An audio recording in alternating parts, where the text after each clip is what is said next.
Oi gente, tudo bem? Eu sou a Amanda e bem-vindos ao canal Leve Letras. Hoje, então, iniciamos mais um vídeo sobre nossas correntes linguísticas. Se você se interessa por esse tipo de conteúdo, já se inscreva no canal e dê o seu joinha. Vamos lá! A análise da conversação tem caráter interdisciplinar e tem pressupostos teóricos divididos aí com outras áreas linguísticas e também mobiliza conhecimentos de outras ciências para compor o seu campo. Ela trata exclusivamente da linguagem oral e a relação com a exterioridade da língua. Além disso, ela problematiza a separação da materialidade da língua com seus contextos de produção. A análise textual, ou AC, teve sua origem na década de 1960 no campo dos estudos sociolinguísticos ligado à etnometodologia. E aqui eu vou deixar o nome dos principais linguistas que desenvolveram trabalho nessa área, e o principal foco é entender como se dá a organização do texto conversacional. No Brasil, em 1980, então, foi lançado o primeiro livro de análise da conversação por Luiz Antônio Marcuse. Para ele, a conversação é visto como um exercício das potencialidades da cognição humana, ou seja, a conversação é o melhor teste que se tem para ver como que se dá a cognição no processo das relações intertextuais e como se estabelece isso no texto conversacional, ressaltando que para a análise da conversação interessa a linguagem oral, certo? Lá na sociolinguística é levado em consideração as variedades linguísticas, mas também no escrito, aqui é apenas o oral que interessa.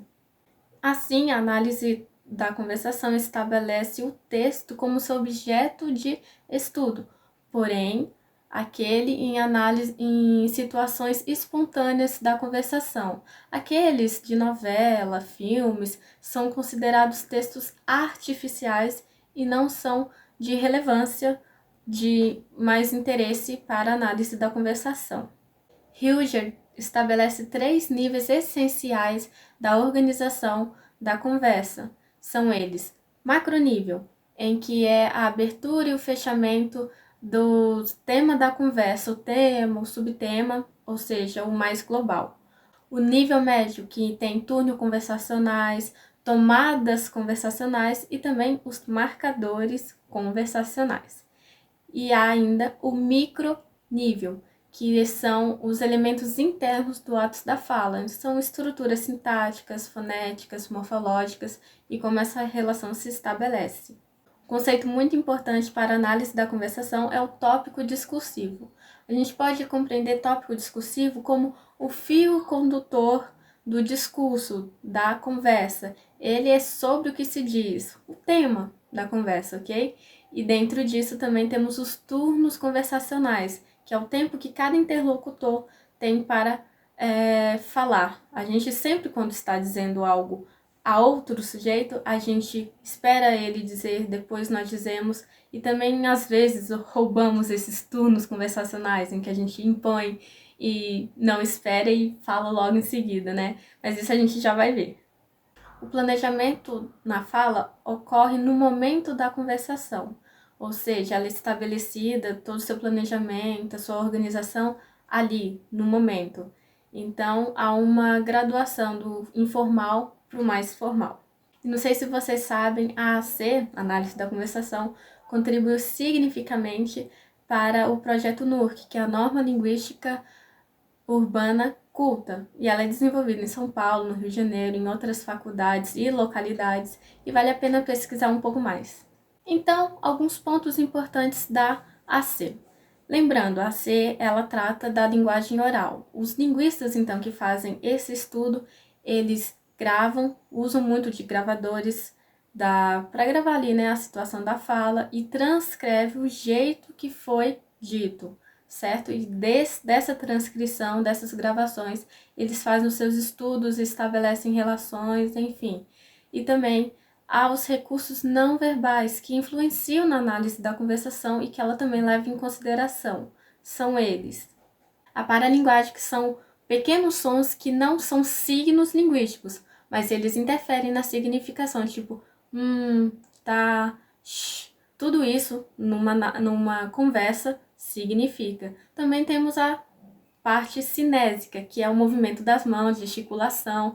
Isso são coisas consideradas na conversação, porque, por exemplo, quando eu transcrevo um áudio, se eu não colocar essa informação, estava ali, essa indicação pode perder uma parte da significação. Ainda temos a proxêmica, que é a parte de qual que é a distância entre o interlocutor e o outro, a proximidade e a distância entre eles. Temos ainda a tassésica, que é o toque.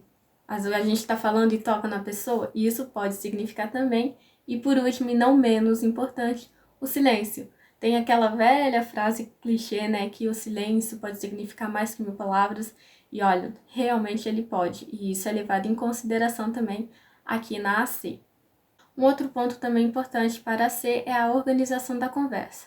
Todos os falantes têm direito de fala na situação comunicativa. Porém, essa intermediação entre eles se dá ali na conversa, como pausas, hesitações, e então entra aqui a questão dos turnos conversacionais. Lembra que eu falei dos tempos, cada um tem? Temos 3 tipos comuns dos turnos conversacionais.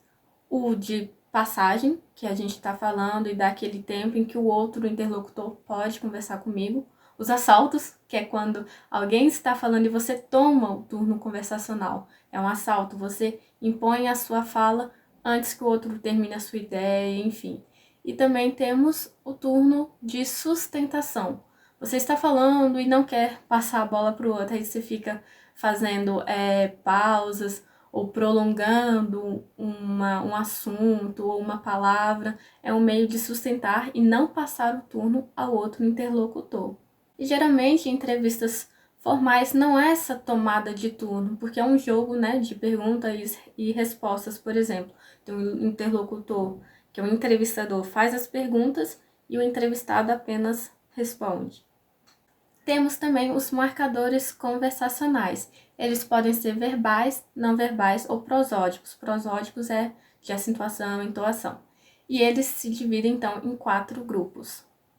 O primeiro grupo são dos marcadores conversacionais simples, de um só segmento. Tá. Temos os marcadores conversacionais compostos, que são sintagmas geralmente estereotipados. Sim, mas aí... Temos ainda os marcadores conversacionais oracionais, que são compostos por pequenas frases. Bem, eu acho que não é bem assim, que então dá essa marcação de continuidade. E ainda temos os marcadores conversacionais prosódicos, que é a entoação, a acentuação, e tudo isso também interfere e significa na fala, na situação de conversa.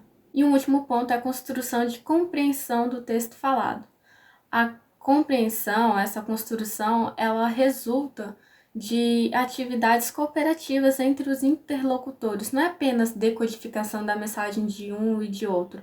Para que haja um significado e uma compreensão de ambos, precisa dessa atividade de um e de outro e de valores deles, o conhecimento ali já estabelecido na relação da conversa. E também estratégias que os falantes utilizam, então, para que haja essa construção dos textos e toda a sua organização, também é um objeto que interessa muito aos analistas da conversação.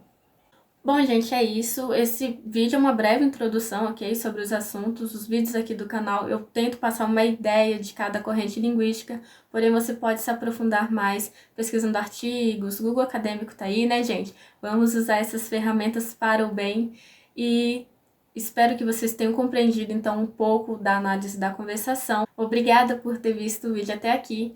Compartilha lá com os amigos, ok? E vamos juntos neste vasto universo da linguagem verbal humana. Tchau!